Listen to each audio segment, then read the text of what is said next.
I don't think I can make this video because my wife is making blueberry pancakes in the new kitchen, which is 95% done, and the last 5% will take 10 times longer than the first 95%. I don't know what that is about home improvement. Plus, the tile guy is coming any second, but I got to make this video. According to my watch, a Citizen Mechanical Diver, it's 8:28, thereabouts, about 8:28.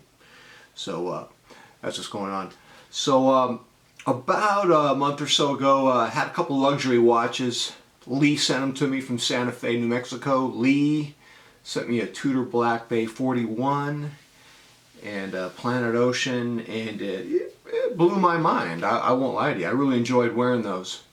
And I guess, am I trying to persuade myself to buy a luxury watch? Not really. This is for you. This is for your value. This is content for you. No, this is a discussion about arguments we make to buy luxury watches. I want you to know what you think of these arguments. Are they legit or not? Or am I delusional? Well, you could answer that question even out of the context of this discussion. Okay, so Lee let me borrow these watches, and it really got me to think 5 arguments for buying a luxury watch. The first argument is what I call the mid-tier stagnation argument. A lot of us are like me. We're stuck in mid-tier. This is a watch. It's about $700. It's fantastic. I love it. I love wearing it. I smile when I wear it. The titanium, I don't know. Does titanium become discolored over time? I don't know. If it does, then I'm going to be miserable. Ugh. So a lot of us, we get stuck in the mid-tier stagnation. You know, we're trying to like mix it up. We're always buying some new thing or other between $500 and $1,200. But at the end of the day, you're eating oatmeal for breakfast. You know, you can try to gussy up the oatmeal. You can put protein powder on it. Whey protein powder, chocolate whey protein powder. You can put peanuts on it, trail mix, blueberries, sliced bananas, papaya, mango. But at the end of the day, you're having oatmeal for breakfast. And, you know, you try to do, you know, strap changes and bracelet changes. You're having oatmeal for breakfast. You're stuck. You're in a rut. You didn't get into the watch hobby to be stagnant in a rut, to eat oatmeal. You went into the hobby to grow. You're always growing. And if you're going to grow, you might want to stop spending $6,000 a year on mid-tier watches. You might want to save and get a luxury watch. Why would you want to do such a thing? Well, that brings us to argument 2. Now, this argument should be obvious, but it wasn't until I wore Lee's Tudor Black Bay and Planet Ocean. And here's argument number 2. Luxury watches are better. What do you mean they're better? Well, they're just better. You wear it and it's a better experience. And I'll give you a comparison. Go rent a compact car. Go rent a Geo Metro for a week. Dude, Geo Metro is 1985. You're old. Don't make a reference to a car that doesn't exist anymore. All right. Go rent a Toyota Corolla for a week. And then rent a BMW 5 Series. And it's the same thing as wearing a Planet Ocean and then driving or wearing a Micro Diver 2000. There's no comparison. I mean, just the overall experience is better. It's just better with a luxury watch. It should have been obvious. It's an obvious argument, but it didn't even occur to me until I wore the Planet Ocean.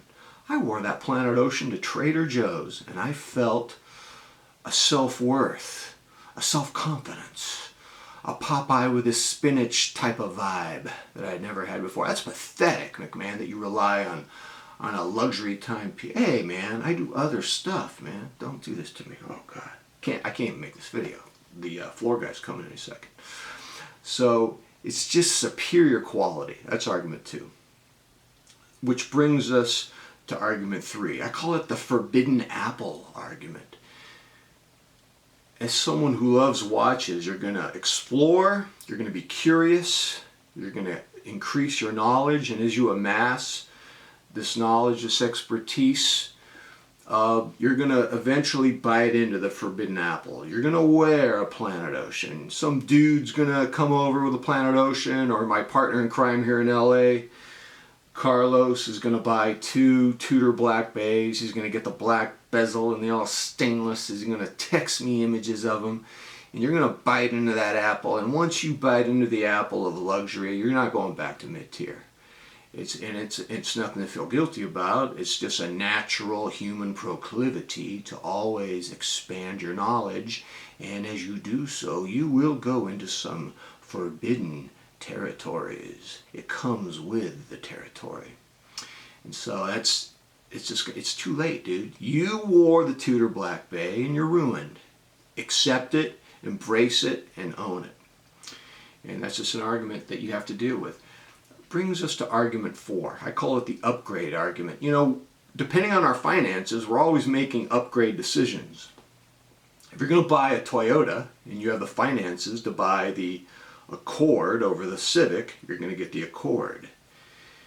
If you have the finances and you're going to buy a Toyota and you have the money to buy a Camry over a Corolla, please don't make a reference to a Geo Metro, you're going to get the Camry.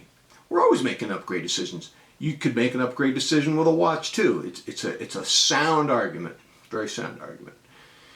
And so I'm not sure that analogy, oh come on McMahon, just go with it.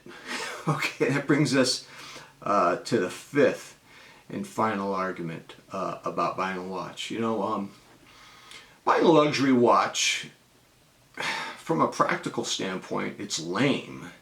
From a functional standpoint, it's lame. I'm personally going to be honest with you. If I get a Planet Ocean, I'm not wearing it in the Pacific Ocean by my house. I'm not going to let it touch salt water. You know, it's got all the doodads on it for diving. I'm not going to be posing in a magazine, emerging from the water with a snorkel in one hand and rocking my Planet Ocean on my wrist in the other. They always do those ads. I love those ads. You know, they got these like Navy SEALs and expert divers coming out of the water with your watch, with the watch you want on their wrist. That's you. Yeah, right, whatever. And but the reason why we're drawn to luxury watches, my argument, isn't to go diving with them. And really a luxury watch for 99% of us is really about a diver watch. But it's a work of art. And as human beings, we're drawn to art for art's sake. It's like you might spend $3,000 to $6,000 on a painting for your house. In the same way you might spend $3,000 to $6,000 for a piece of art that you're going to wear on your wrist. This is $700. It's quite a difference. And you can tell your wife that too. When your wife says, so that's $6,000, that watch? Oh yeah, it's art. Art. That's all it is. No biggie. Don't overthink it, honey. Yeah, you're thinking too much. Yeah, whatever. So, having made these arguments, and I think they're interesting arguments, I think there's a certain degree of persuasiveness to them. Am I going to buy a luxury watch? I don't know. In 4 months, I'm going to be 60, and I'm going to be retiring in a couple of years. I don't know if I occupy enough public spaces to justify wearing a beautiful piece of art like that on my wrist.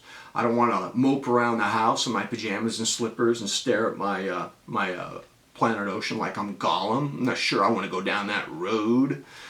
But who knows, man? I don't know. I got the argument, so I'm ready. So what do you think, man? Are these legit arguments? I gotta go talk to the floor guy now, and I gotta resist eating blueberry buttermilk pancakes. So wish me luck. And until next time, I'm out.